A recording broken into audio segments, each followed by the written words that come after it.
Our goal is simple: to help you achieve the dream and vision you first had when you thought about starting a business. We're here to make growing your business less complicated. There are building blocks to build a sustainable business. We promise to seek them out and address them all. The Better Your Business Show starts now.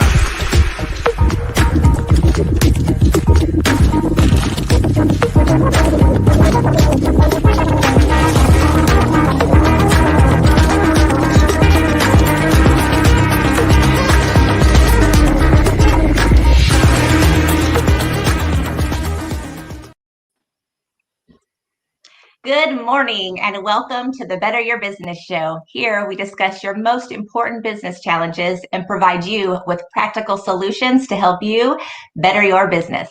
That's right. So if you're an entrepreneur, mama or papa, a solopreneur, then you are a go-getter. You are an overachiever.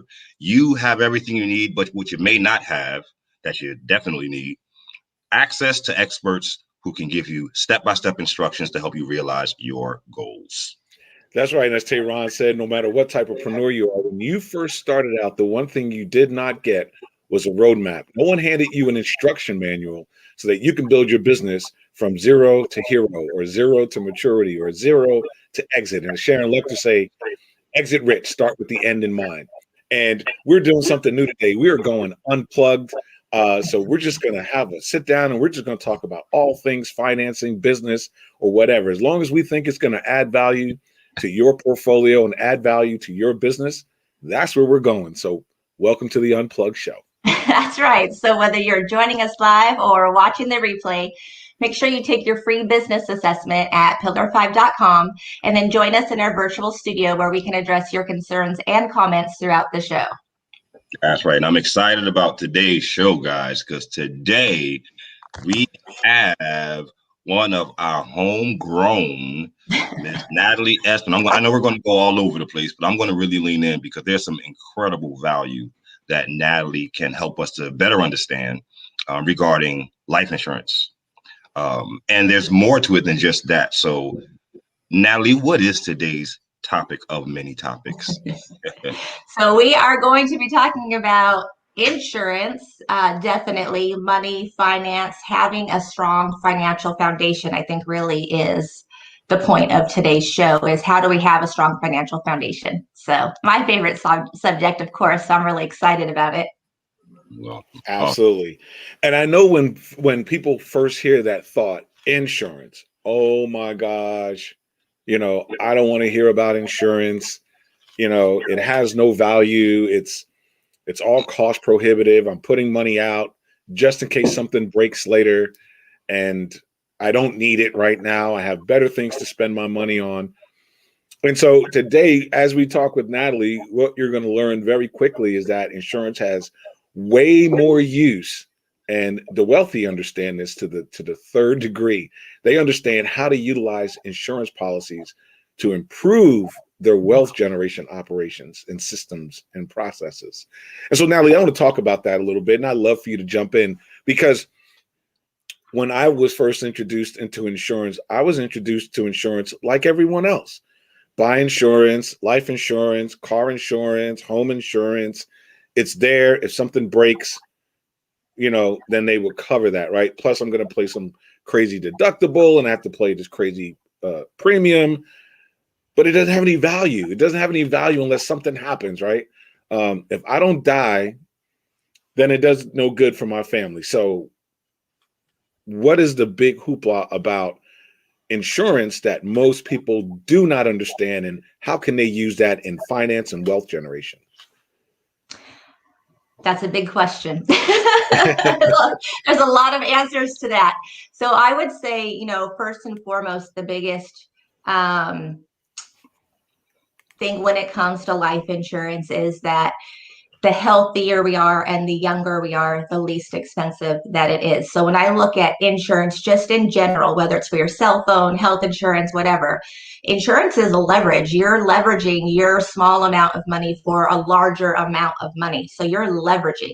So the way that we do the best job at leveraging is we want to use the least amount of our money. So how do we do that is that we get that insurance while we're young and healthy.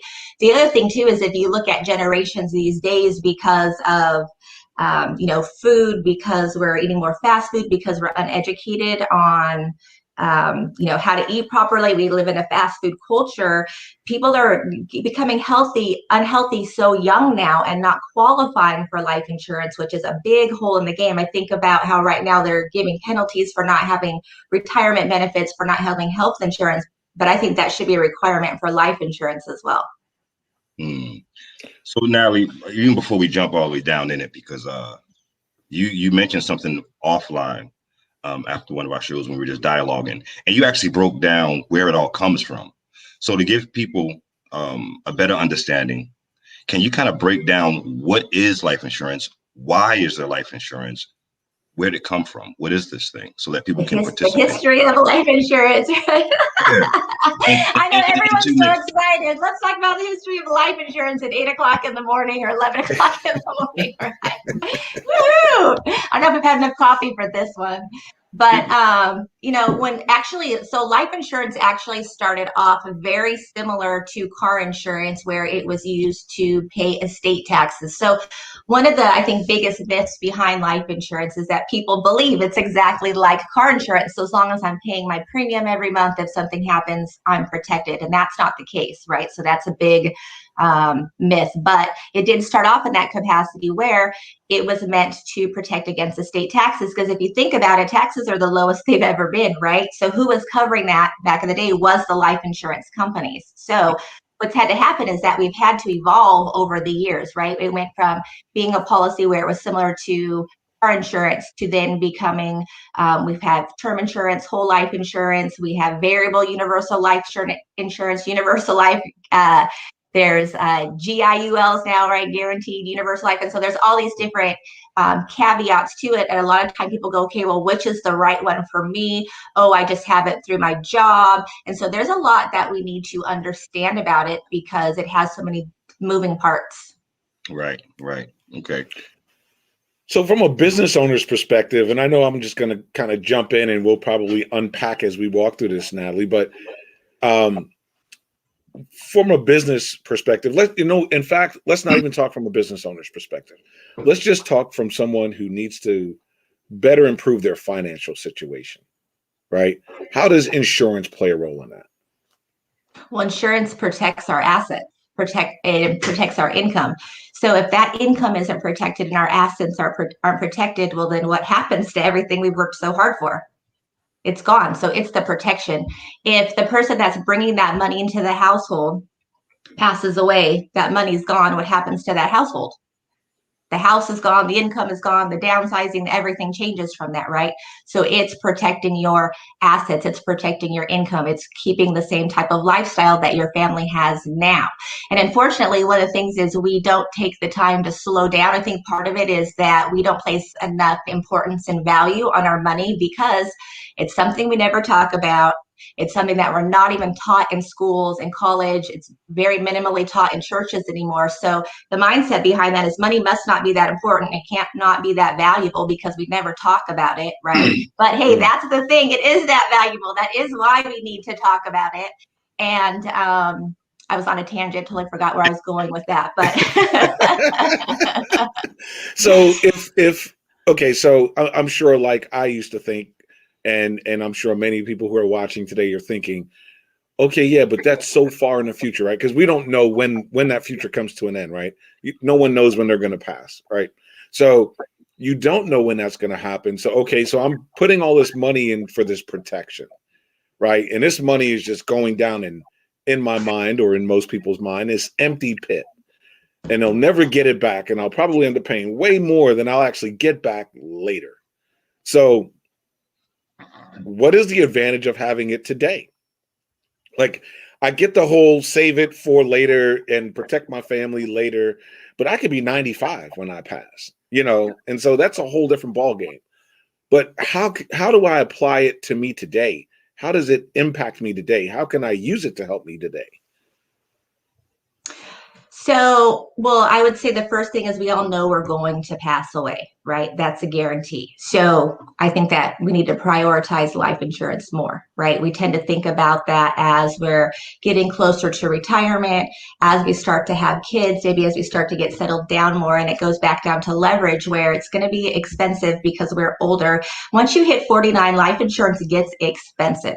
And like it's a night and day between the premiums. So you want to again leverage, use the least amount of our money and leverage the life insurance company's money. So you want to get it now because we're the youngest and healthiest we're ever going to be right now, right?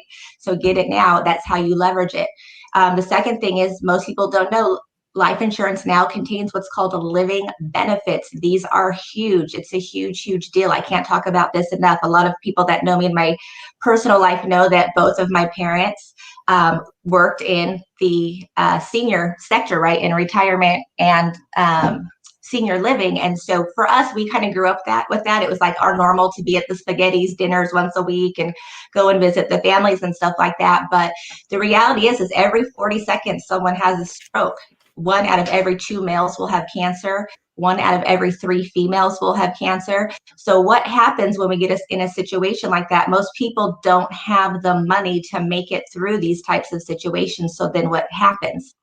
Right? All of a sudden, our loved one passes away because we don't have the money to pay for that, or we can't pay for them to be in an assisted living type of establishment, right? So our life insurance can pay for that now. And that's one of the things that I love about it, again, because for you guys that know me, I love to leverage, right? And use the least amount of money. So how do we do that is if that life insurance policy uses those living benefits, okay, we know we're going to pass away, it's going to be used, but what if we need it for that living benefit? So no matter what, we're leveraging our money and we're going to use that policy, if that makes sense. Yeah, let me ask a little bit more about that. When you say living benefits, let's get down that piece right there, because many people don't understand that component, just like I don't. So what do you mean living benefits?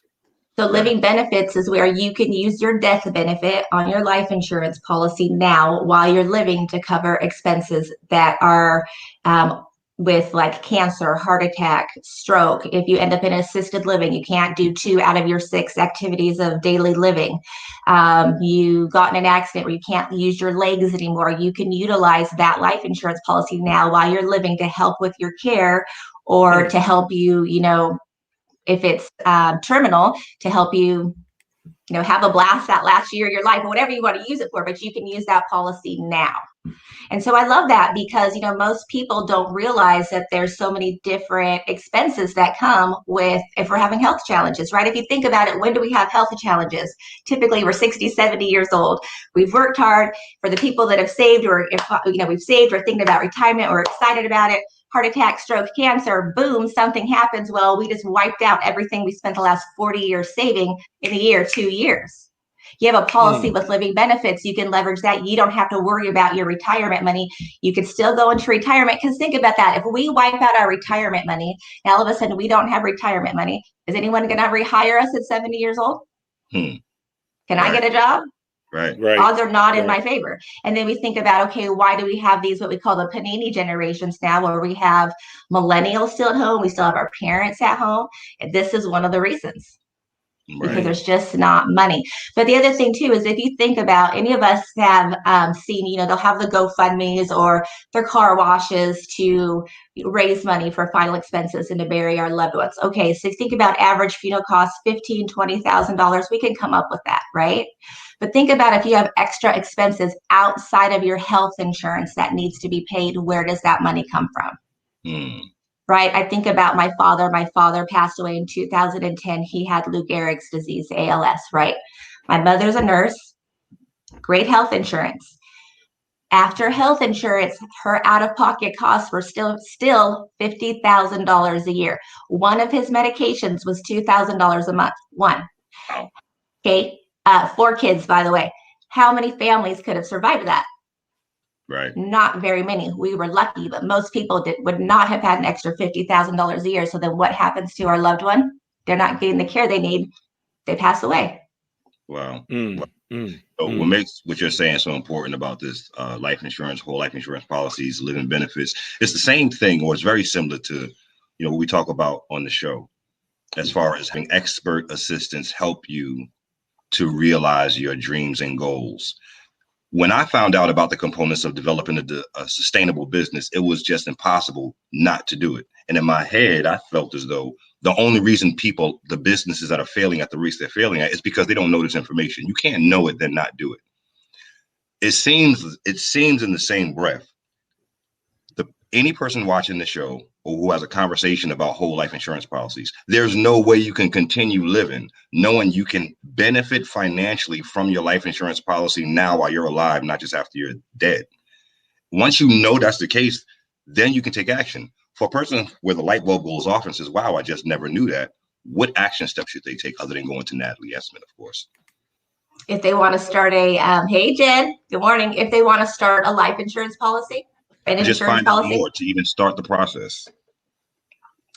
I'd say first thing is that you need to sit with an agent that's a non-captive agent first and foremost, right? Hands down, non-captive. So what is a non-captive agent? That means that they represent more than one insurance company. They can shop around for you. Why? Because it's going to get you the best rating every month. It's going to get you the best insurance. They have options for you. The other thing too is if you've had any health challenges in the past, it gives them more options to shop around and give you better premiums for the health insurance or the life insurance. Sometimes people think that they don't qualify. That's not necessarily true. It might just be that insurance company doesn't want to take the risk of that client. And there are other clients that or other companies that are willing to take the risk. So you need to look for a non-captive agent. They're going to shop around, get you the best policy for the best deal. Number one. Number two is I would say date a couple agents because this is a big deal. Your life insurance is a big deal because this is something you're meant to have forever. This is something when we pass away, this is the agent that's going to be delivering cash to your family. This is the agent that's going to be dispersing funds to pay for final expenses or to put that money and investments wherever you want it. A significant part of the biggest parts of your life. So you want to make sure you like them and trust them because a lot of times these agents go into our legacy, then they're taking care of our kids and so on and so forth, right?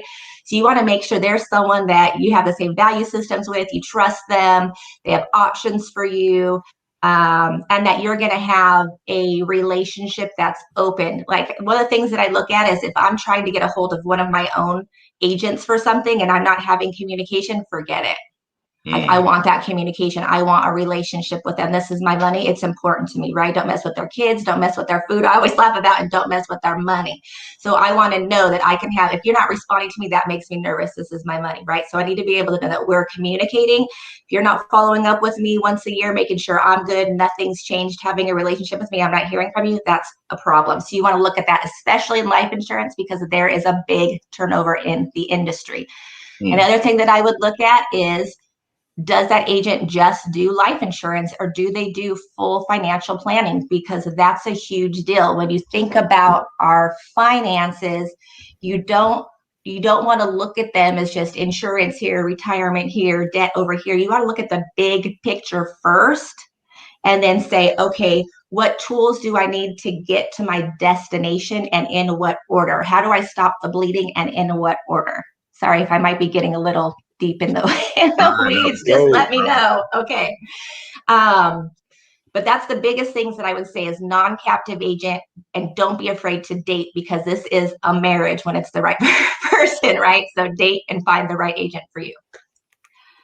So let me ask, because I've heard, obviously over the years dealing with finances, these things about infinity banking and velocity banking and using your insurance policy like your bank. And I hear a lot of people talk about that. What is the myth behind that? And what can you really do or not do in that world? And if you could talk about it a little bit, I'd appreciate that.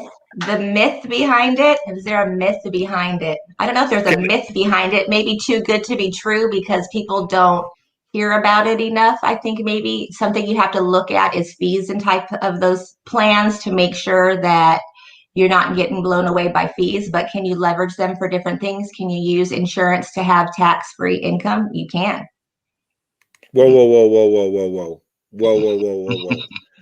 Joe Biden just said that he's going to raise capital gains taxes back up to 28% and corporate taxes back to plus almost 40%. let's Are talk we getting about this. political this morning? We're not getting political, but I we're don't know if I've definitely had enough coffee for politics, Carl.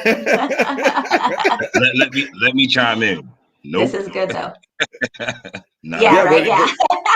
but it's the financial part, right? So just that's what's going on in the political landscape. Things are going to change tax wise for a lot of people who fall in certain tax brackets. Yeah. And those people may or may not know about some of the stuff that you're really leaning into in regards to Yeah. protecting So I mean, your assets.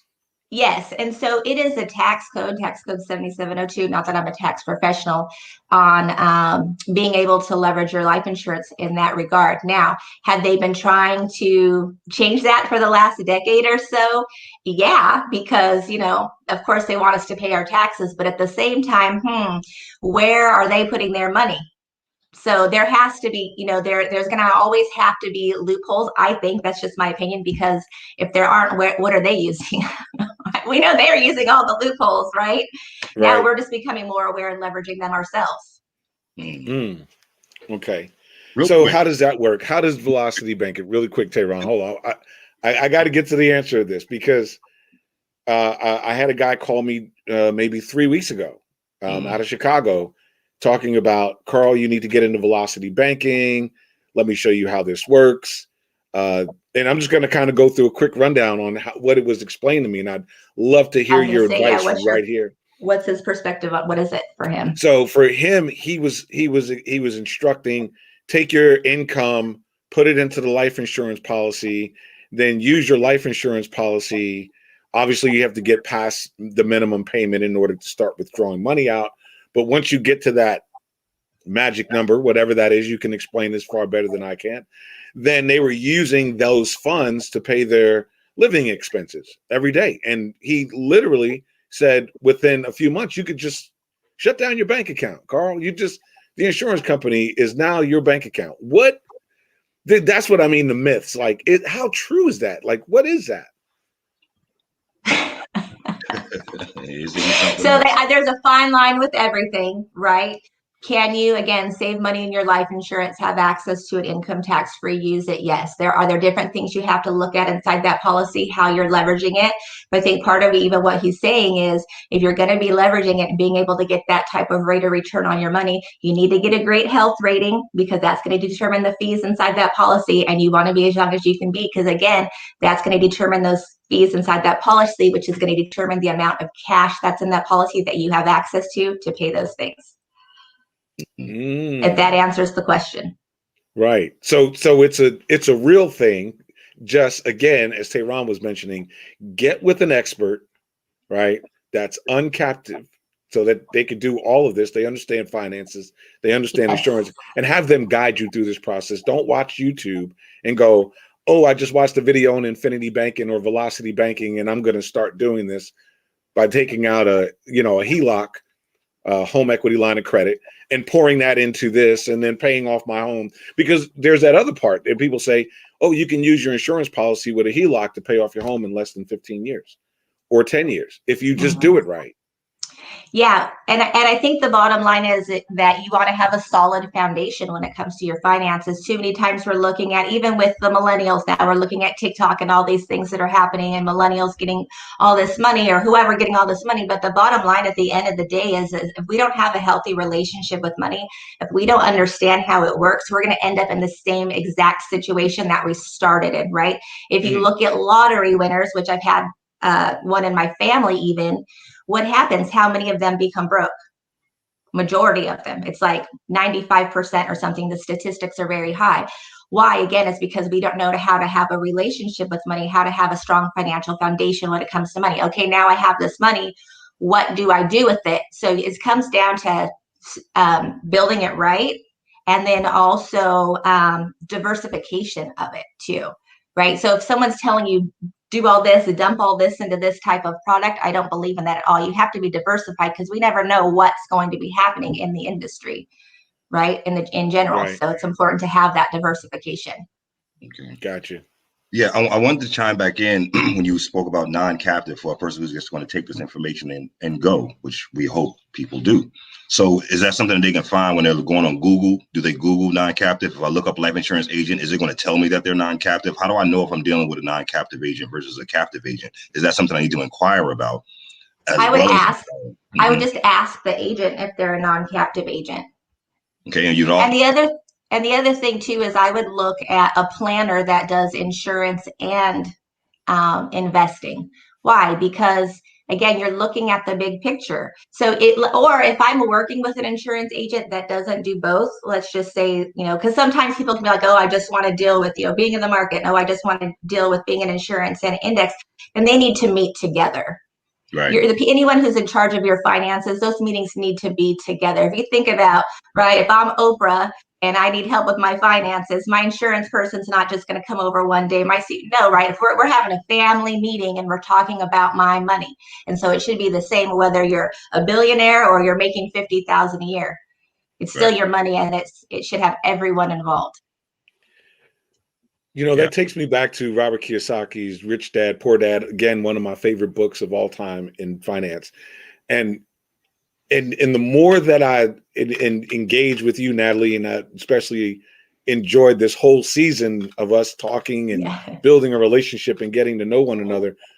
But one thing that we've always said throughout the entire show for the season is build a team around you. You can't do it on your own. Get a group of experts around you. And so the same sentiment is what I'm hearing is it applies to your own personal finance and your relationship with money. You cannot do it alone. Like if you're sitting at home and you have some money and you think you can manage your money, you can manage your insurance policies, you can manage all of this stuff by yourself. Well, obviously you're mistaken because you need these brokers, you need these experts, you need these coaches and consultants to guide you through this process. As much as I read and study on velocity banking and infinity banking, honestly, I wouldn't take one step into it without calling you, Natalie, and going, Natalie, you want to guide me through this process? Because I may have understood it, but that's just understanding it enough to communicate my wishes to you, not enough to actually go in and do it. I got to jump in on that. Man, you're touching some spots there. Get experts. Absolutely. It's come to be, I forget who told this. I want to say that my mother said it to me. She said so many great nuggets to me that a person does not have to be an expert in a specific subject in order to share an opinion about it. And no matter what subject you open up in dialogue, real estate, Bitcoin, business development, consultation, I don't care what's politics, I don't care what you're talking about. No one's going to say, I never heard about it. Tell me more. People immediately jump in with information.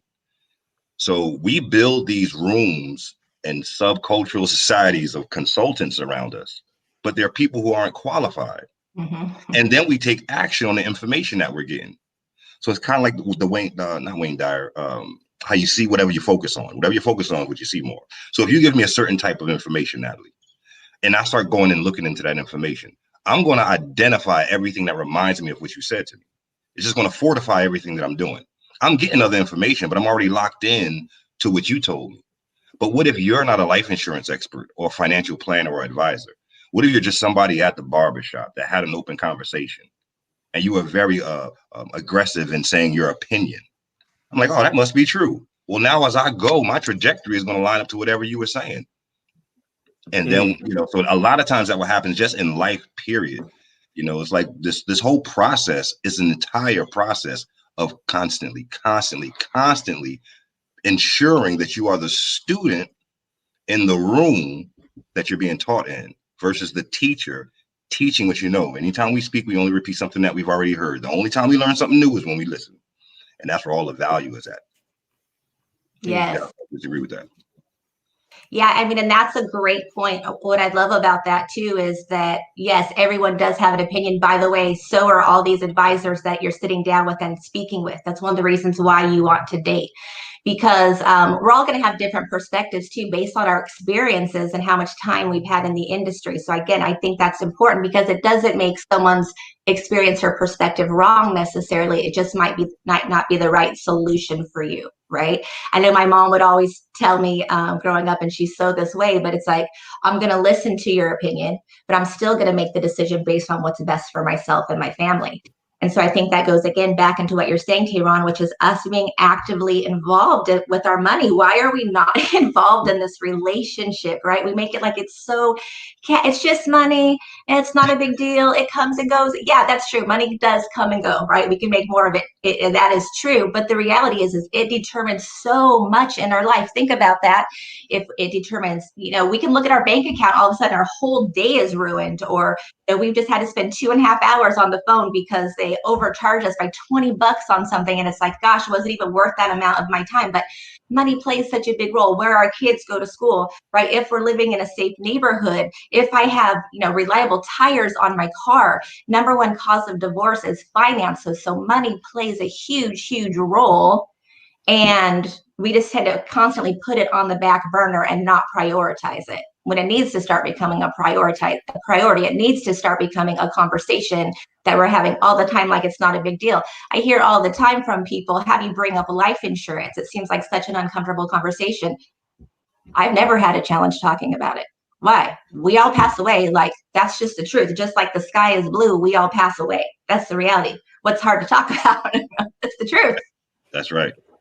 It's so interesting. And Jen, and I want to say good morning to Natalie Forrest, who's here with us, and morning, Jen Natalie. Hogger, and morning, Jen. Anyone's here. If you're here and you haven't shouted out in the comments, please do so, and make sure you drop your questions so we can answer your questions. But Jen brought up a really good statement. She said they really need to have money relationship in high school.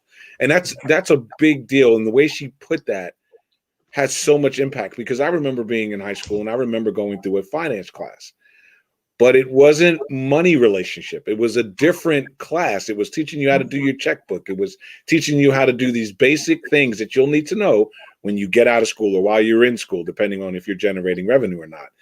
And money relationship is such a different terminology to the relationship to money. Where did money come from? Are we talking about the fact that, and I don't want to go down this rabbit hole. I'm about to ask you too. Are we talking about the fact that the United States of America went bankrupt in 1913? Are we having that conversation? No, we're not having that conversation. Are we understanding that gold doesn't back the dollar anymore? It's all chattel paper now. What does that mean? That means when you're born, you're now the currency for the US dollar. Like, what are we talking about? And so without even going down that rabbit hole, we start thinking about, like you said, insurance policies. And what really led me into listening more about insurance policies, Natalie, you said it, leveraging. The smartest move we can do in finance is leverage. That's the secret. Leveraging. If we just took everything else away, the idea is to leverage.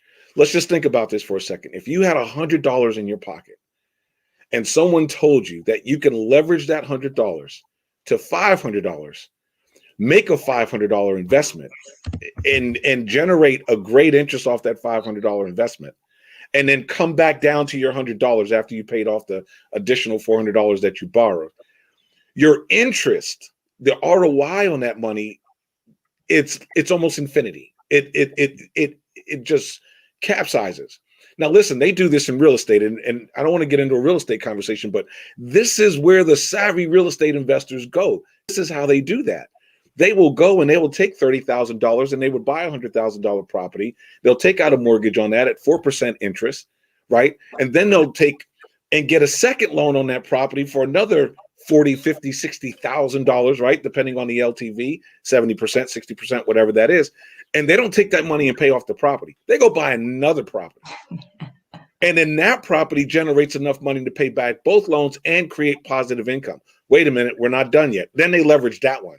Wait, we're not done yet. Then they leverage the next one. Wait, we're not done yet. Then they leverage the next one. And next thing you know, they're sitting on 7 or 8 or 9 pieces of property, and they're paying each other off and creating positive income. That's leveraging.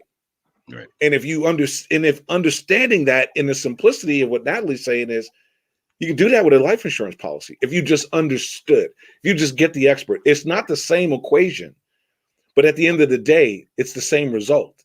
Leveraging. Right. Yeah. Yeah, and what I love about that, Carlton, too, is that as you're talking about even leveraging in real estate, that's not even using all the resources that are available, right? That's just one little thing. And so again, this comes down to us being educated in financial literacy, because there's so many different things that we can leverage to create wealth. Even just thinking about, you talked about buying a home. Why are we not taught how to buy a home in school? Hmm. I mean, isn't the expectation that once we get out of school and move out of our parents' house, right, we're going to buy a home? That's part of what people do. Why aren't we taught how to do that? We're going to buy a car when we're 16 and start to drive. Why aren't we taught how to do that? Right. I So, have a subjective answer to that when we come back from break. yeah. So we're going to go into a quick break, and then we're going to get back into the dirty. So be right back.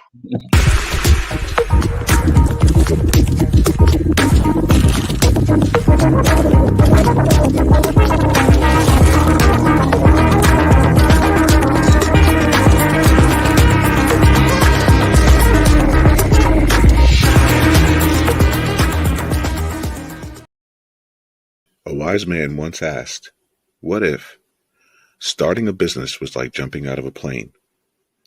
And like 76% of businesses, what if 76% of parachutes failed before you reached the destination? What about those of you who have already jumped? Well, you may still have time to check your business. Pillar5.com, where businesses get it right.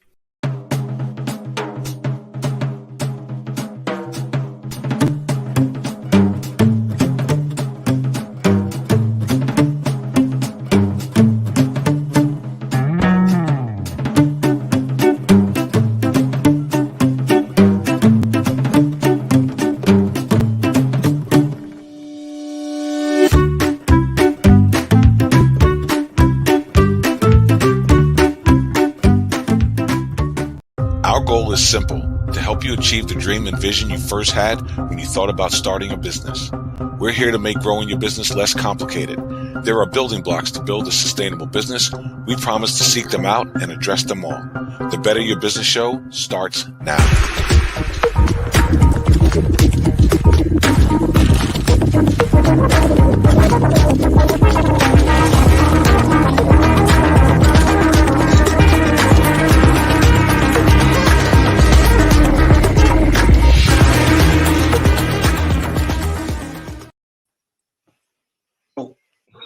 Welcome back. All right. And we're back. Yes, this morning talking about financial literacy in a nutshell. So obviously we're all three, I think, just really excited about this subject.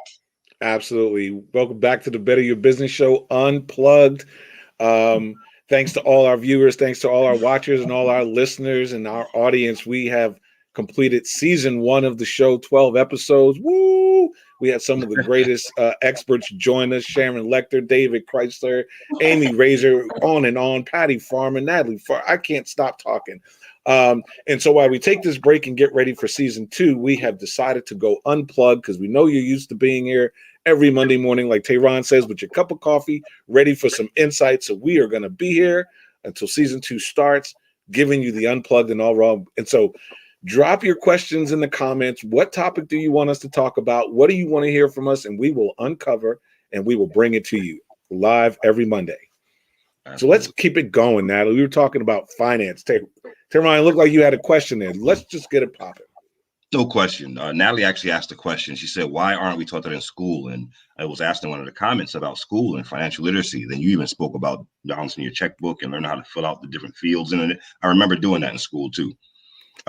I don't remember the word leverage ever being taught in school, or where it can apply to me in life. I don't remember credit being taught in school. And I think it's important for everyone to understand, or for all of us to take note to just the truth of it. You know, Dick Gregory said one time about the glasses of enlightenment. He said there's 3 rules to enlightenment. When you put on the glasses of enlightenment, he said the first rule is that you have to see things. Oh, the first rule is you can never take them off. The second rule is you have to see things as they are, not as they should be. Mm-hmm. And the third rule, you can't make anybody else put them on.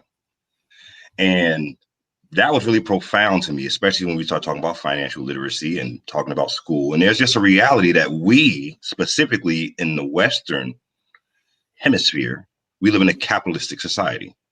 Capitalism is not as old as history itself. It is new in regarding time, the Western type of capitalism.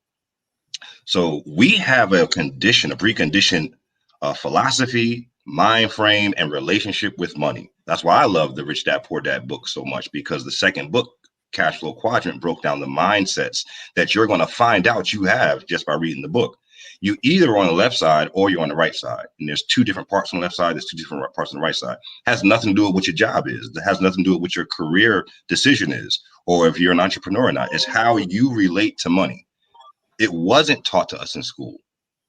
And, again, the question is why? Being in a capitalistic society, it would be financial suicide to literally program a society to be financially literate and proactive as young adults. That would change the whole structure of everything. So it's an intention. Nobody's making a mistake.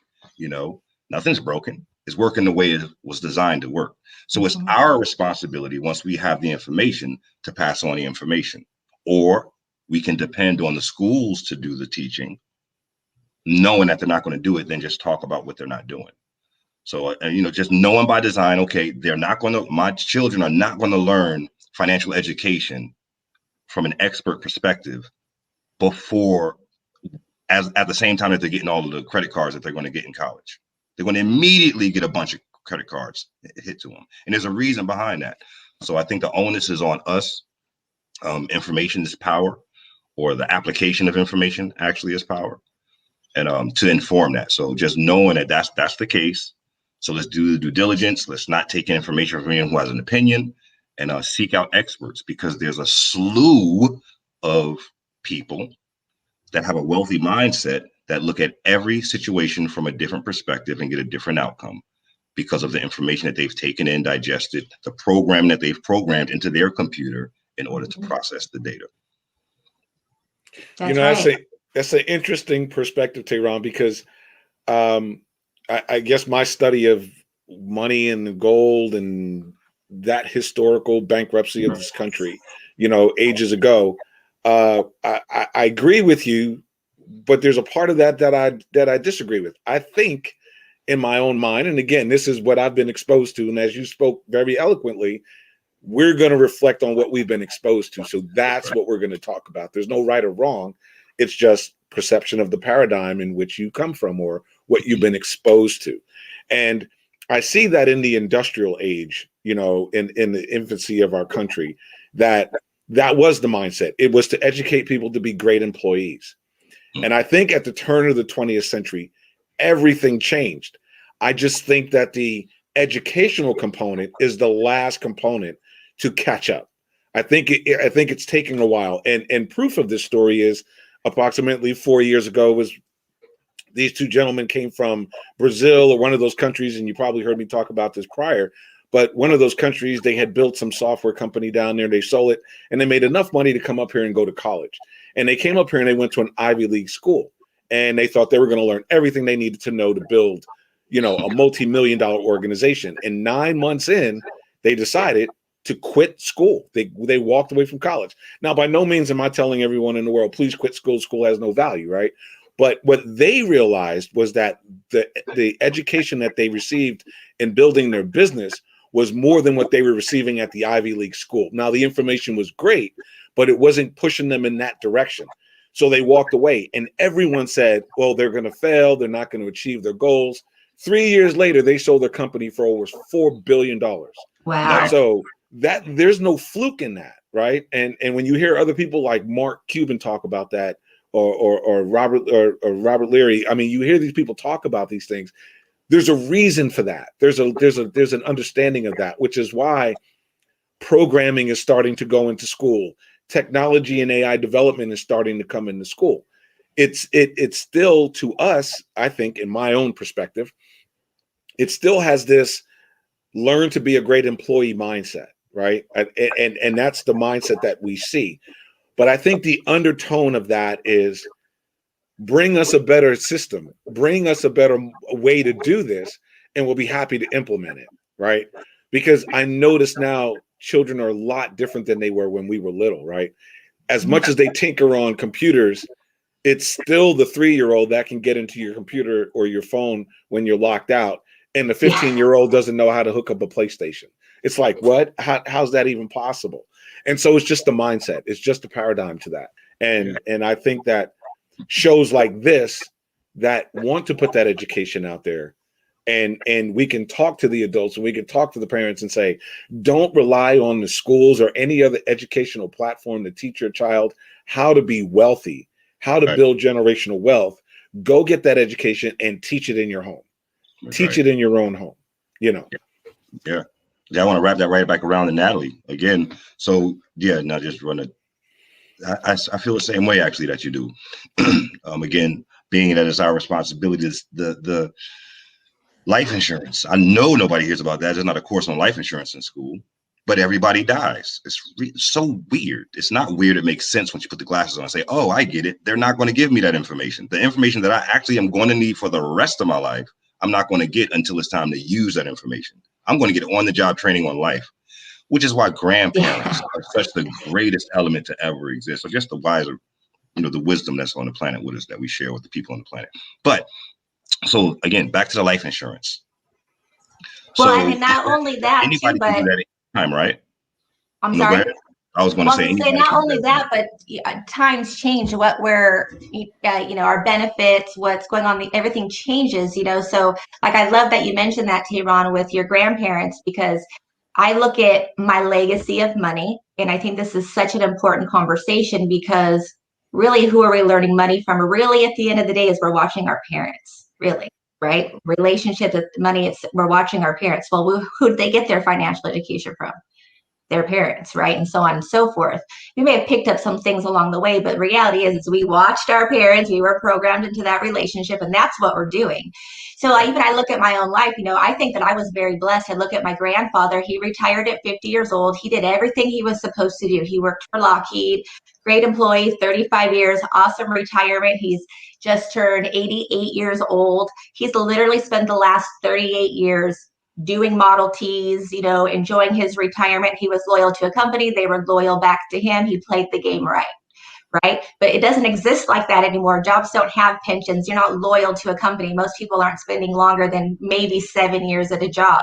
So we have to shift. So even I look at my mother, what she's accomplished. Okay, I learned from that. My mom always said, don't get into debt, save money. And then I thought, okay, so what do I need to learn next? Well, what I needed to learn next for me was, okay, now how do I get money to work for me? I've been taught how to make money. I've been taught how to work hard. How do I get money to work for me? And that's a huge missing link for most people. It's we can get up, we can go to work, we can make money, but how do we get money to work for us? Do we want to continue to work hard for money for the rest of our lives?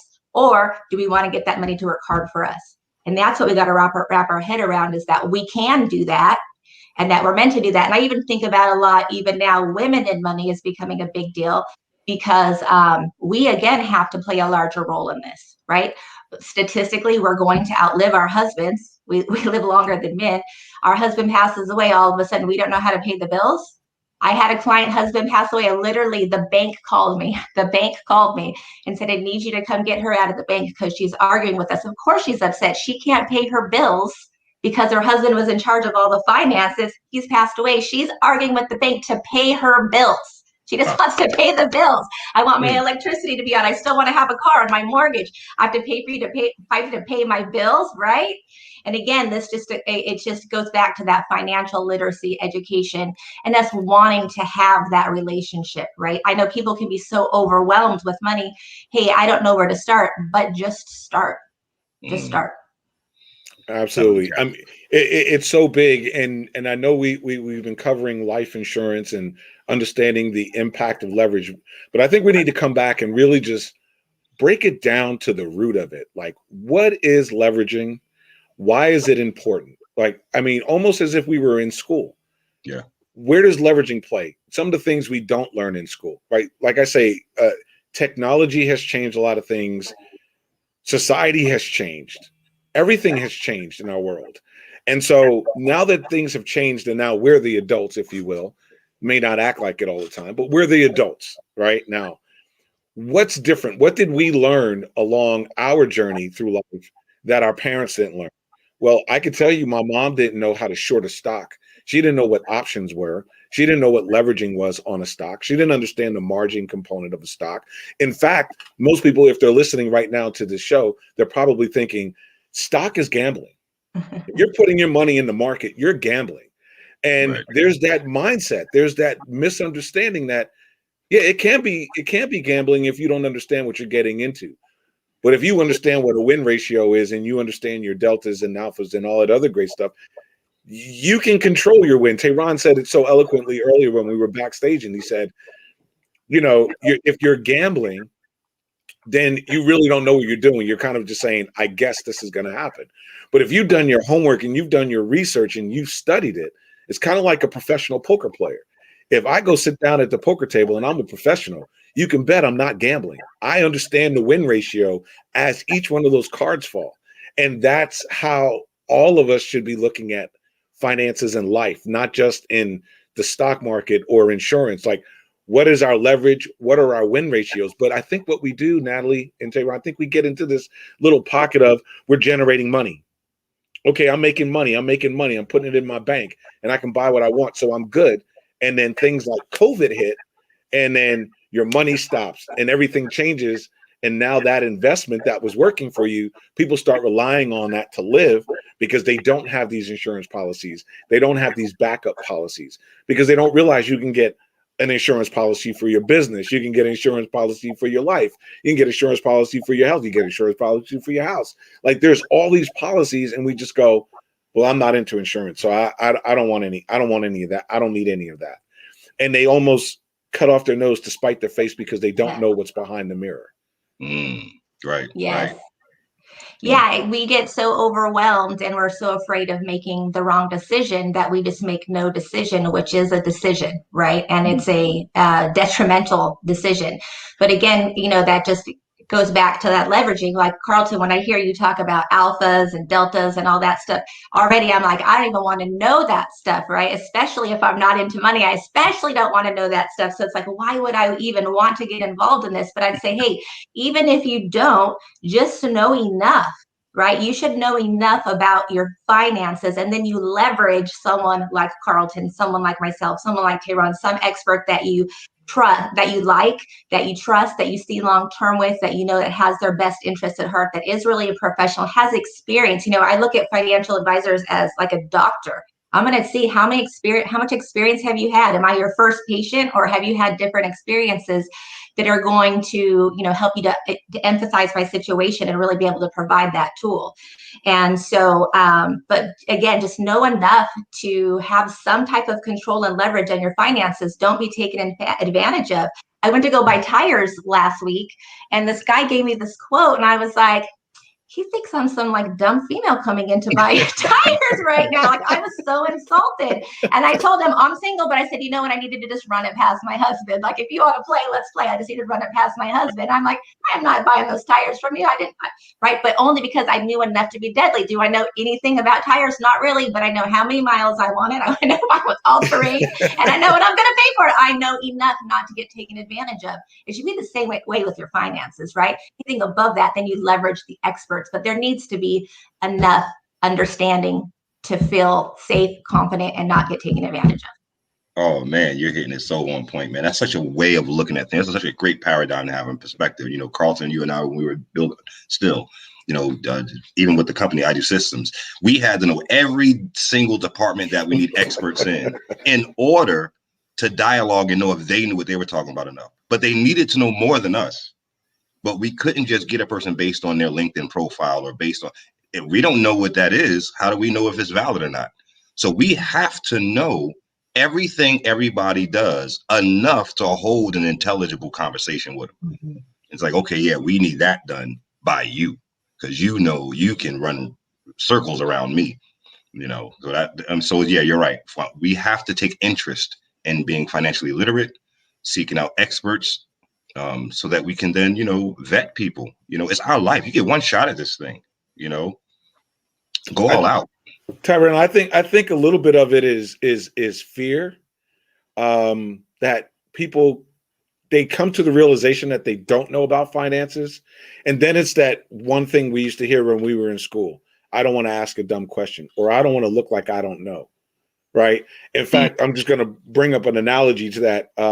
My son, he's 15, he plays baseball, and he plays a really great game of baseball. Maybe 2 or 3 years ago, he was really, really, really good. And so he took off for 3 years. And so now he's coming back into baseball again. And in his mind, he's at the same level or higher. Like, he just wakes up thinking, oh, I know more because I'm more mature. I know a better game of baseball. So I said, hey, let's get you back with your coaches. Let's get with your hitting coach, your pitching coach, and so they can work with you before we get into the season. And his response to me was, I want to work and get my pitching and hitting up before I go to the coach. So he's trying to go to the coaches to impress them. He's not going to the coaches to learn. And I think many people do that in business. And so they go, well, I'm busy and I don't have time to do the financial part. So I'm just not going to worry about it right now. I'm going to make some more money.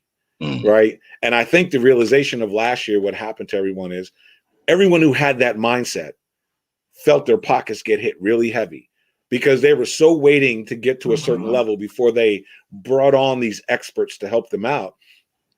It was too late. The money they had in the bank now had to support them. And so now, they're in this demise or in this situation that they'll come out of, as long as they're committed to coming out of it and they're willing to put in the action. But that's part of the component I see is people are afraid to just come out and say, you know what? I don't know. Help me. I don't know. Yeah. You got to know what you know. You got to know what you don't know. They say it's not what you don't know that'll kill you. It's what you think you know that you have no clue of that will destroy every opportunity in front of you, because you'll debate someone who is more knowledgeable because you think you know. So we really have to build a relationship with what we don't know, that place you're talking about that people aren't comfortable in. I don't want to be the smartest person in the room.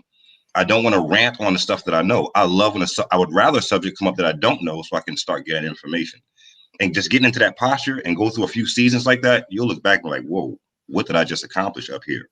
What can I now accomplish? What can I now manifest? But I had to first get into a position of acquiring data. So, yeah, I agree. Yeah, and there's so much pride when it comes to our finances, right? Everyone wants to pretend like they have it all together.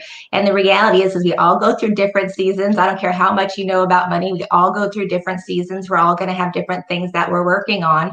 And, it's, again, that keep up with the Joneses mentality. We want to look rich, but not be rich. And then people are killing themselves, making themselves crazy, stressed, striving to have, stuff to impress people they don't even like anyway, right? Well, would you rather have a healthy relationship with money, have money? You can still have nice things, have peace of mind, and, when people really rather have that, I think so, right? If we have reliable cars, reliable place to live, that's the dream, right? To have that peace of mind when it comes to our finances. So I think the hugest responsibility that many of us need to wake up to, and sometimes it takes time, is that the generation of wealth that we build, that there's a word in the front of that wealth. It's called generational. And and I'm going to speak from a component of myself previously. I'm not there now, but that's where I used to be, that I thought all the money that I made in my life was for me to have what I wanted so I can live the way I want to and enjoy the best of this world, right? I was young. I was immature minded at that time. Now I think of how much money can I put away for my great, great, great, great, great, great, great, great, great, great, great grandchildren, not just my grandchildren, not just my children, but how many greats can I go? Right. If you look on my tombstone, I want a whole bunch of X's, right? Because that's how many generations he's touching when he goes away. Right. They may not remember my name. They may not know who I am. I may not have said the smartest thing in the world, but I have them in a position to where they can grow up understanding finances. They can grow up understanding the things that will change their life so that they can build for the next generation. And I think that lack of selfishness allows us to aspire for more and for greater, right? And leave that keeping up with the Joneses mindset out of the window. Absolutely, man. You hit it on the head, champ. I think it's a Native American proverb that says, you're supposed to live your life for 7 generations after you. That's what you're supposed to do with your life. And then the next generation is brought up to do that as well. But again, we're talking about a pre-capitalistic society. It was different. But the same mentality, just like you said, if I'm worrying about generations away in the dozens, I'll win by default a little bit while I'm here, if that's what I'm doing with my life. But if I can take away the component of, I want them to know I did it. I want to be able to think about birthday gifts, holiday gifts, Christmas gifts to 2, 3, 4, 5, and 6-year-olds who don't even know what it's about. As adults in the capitalistic society in the Western culture, we do stuff for our pride and ego. The kid don't care about Jordans. We care about how we look doing it. And that bleeds over into how we live our life, how we end up raising them. We end up participating in a behavior that we don't really understand. But everybody's doing it, Joneses. So we just continue doing it. When you get a chance to step back and say, wait a minute. If I make sure that 90% of the people that benefit from what I'm doing, I will never meet, and I commit to that agenda, oh man, you can call me whatever you want. I actually stop what they say. I don't even read the comments. I don't even read the posts. I don't even worry about it. You're supposed to say that I'm an idiot because I'm not thinking the way you think. Yeah. And it's just being comfortable within yourself.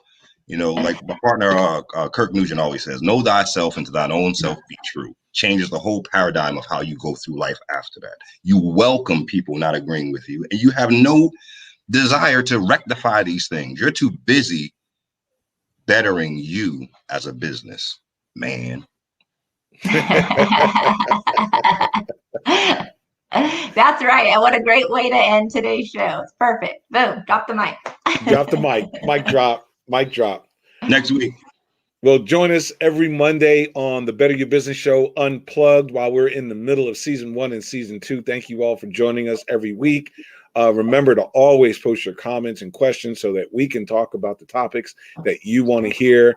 And if we have to bring an expert in to help answer those questions, we will be more than happy to do so. Also, check out the Los Angeles Tribune live on Monday nights.